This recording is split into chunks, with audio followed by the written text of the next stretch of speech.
and now is taking huge market share away from these more legacy companies that pay hefty dividends.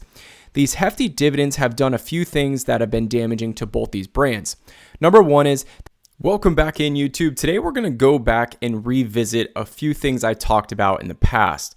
Number one's going to be Verizon, and number two is going to be AT&T. How are these stacking up against each other? And if you guys weren't subscribed about a year ago, I did say it's time to hang up on AT&T. It was pretty clear that they were going to cut their dividend. The stock was trading right around $20 a share, and I definitely saw that there was some financial stress with the company. Dividend payout ratio was extremely high. The toxic debt that they were carrying, it seemed like they absolutely had to cut their dividend. And it seemed like the stock may actually be a little overpriced. And so today we're going to compare these two companies and see where my models stand with their valuations today. So when we look at Verizon, we can see top line revenue growth is steadily inclining. Yes, it's a little up and down, but it is heading in an upward direction. This is a more mature company, and we're not going to get a tremendous amount of growth here. You're going to get stagnant growth, and you're going to need multiple expansion to really get this stock going. But with the recent sell-off, is this a possibility? And I tend to think yes, it's trading well below its peers' valuations. I think the fundamentals are still fairly strong with both AT&T and Verizon, even though there's a tremendous amount of headwinds for both these companies, and they're not quite out of the woods just yet. Now, when we look at AT&T, we can see that revenue is declining here, and obviously we know about the spinoff with Warner Brothers Discovery, and so that does contribute to revenue falling off the books here, getting rid of some debt as well. But for 3 consecutive years, we can see that revenue is heading in the wrong direction. Now, as of more recently, I've been more bullish on AT&T, especially when it hit that $13 and $14 mark, as the free cash flow story in this company is very interesting. Management is still guiding for strong free cash flow by end of year. That should trickle over to 2024.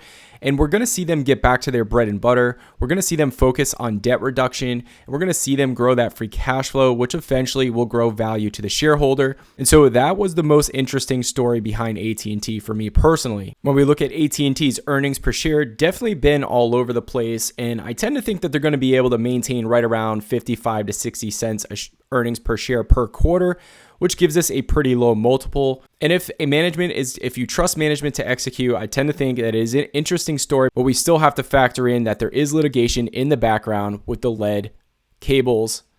So keep that in the back of your mind while discounting the stock as well, because right now it seems like that is subsiding, but we all know it's probably going to pop up at some point again. And second thing we want to look at with AT&T is EBITDA margins are shrinking here, and that is definitely going to be a problem because EBITDA is going to be a proxy of free cash flow. Now, when we look at Verizon, EBITDA margins have actually remained a little bit more stable here, but the elephant in the room for both of these companies is going to be debt. The debt load on these companies is extremely alarming, and let's start out with Verizon first, going from $133 billion of debt to $176 billion of debt. And I just don't know if this is even going to slow down here because the 5G infrastructure bill out, the competition picking up for these telecommunication companies is causing them to take on a tremendous amount of debt.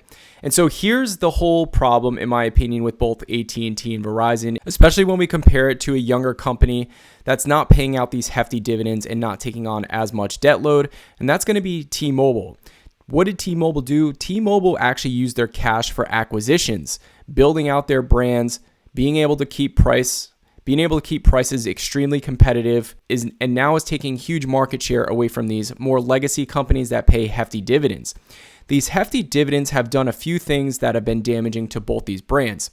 Number one is they haven't been able to spend as much in mergers and acquisitions and staying ahead of competitors. And now that's opened the door to floodgates for anybody with some big pockets to come in and compete, because these companies are now restrictive due to the amount of debt that they have and the fact that they've been promising these hefty dividends for so long. I think most of you know that there's been companies that have been threatening to come into this sector, and that has caused price to depreciate on both AT&T and Verizon. And so while dividends are definitely convenient, the problem becomes when you have to stay ahead of your competitors and you have to invest in mergers and acquisitions and future technology. You're very restricted when you're paying out 50, 60, 70, and even 80, 90% of your profits to shareholders to keep them invested and happy. This slows growth and it eliminates innovation. And so that's the biggest problem I think these two legacy brands have. Now, with that being said, they make a tremendous amount of top line revenue. A good chunk of that still comes down to free cash flow. And so when we're thinking about risk versus reward, we can see here when we put litigation on top of these companies, very concerning with the amount of debt that they have. They're very limited to what they can do, and that is where the big concerning part comes longer term for these companies. And so here begs the question of multiple expansion. Most likely AT&T and Verizon are not going to have these record revenues coming anytime soon. These are very long, drawn out possible turnaround plays and or slow growth plays. So the thing you need is actually multiple expansion. They start growing their free cash flows better. They start knocking down debt and sentiment shifts here. You will get multiple expansion with these companies. AT&T and Verizon are currently trading well below a market multiple here. And so when we look at a multiple to EV to EBITDA, we see industry standard is trading at 9 times.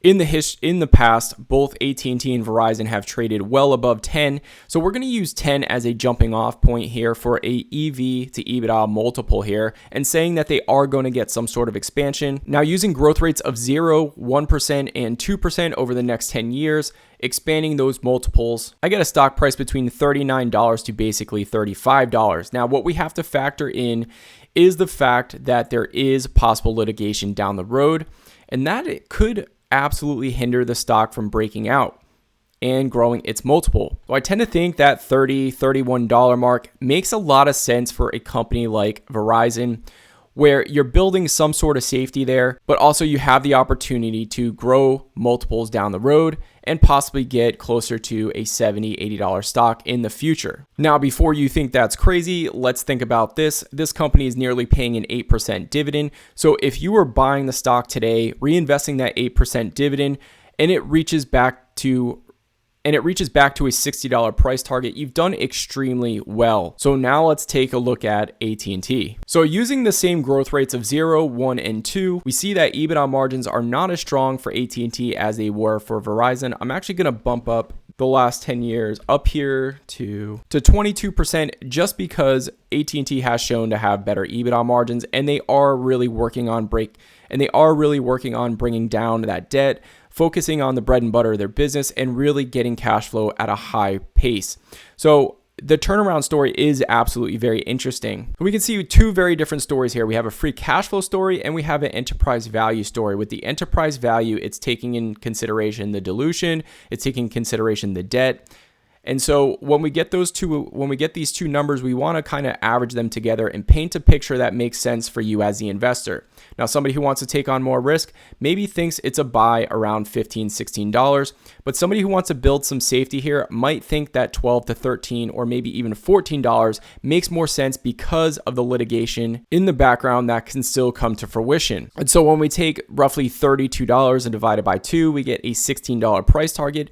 But we also want to build in additional safety for that litigation factor that we talked about earlier. And that's where I arrived at that $13, $14 mark, which it did hit those levels and is currently trading around $15.30 right now. So both these companies are interesting in their own ways. The other thing we have to factor in is the cost of debt has gone up drastically. So this is going to impact bottom lines on these types of companies that have a tremendous amount of debt. Now, if you like the models I've been using here, I'll leave a pinned comment. Feel free to donate to the channel and leave your email in that donation, whether you donate $1 or whether you donate $20. It really doesn't matter. I don't have a Patreon and I don't really believe in charging, but I do believe that I should get paid for some of my work here.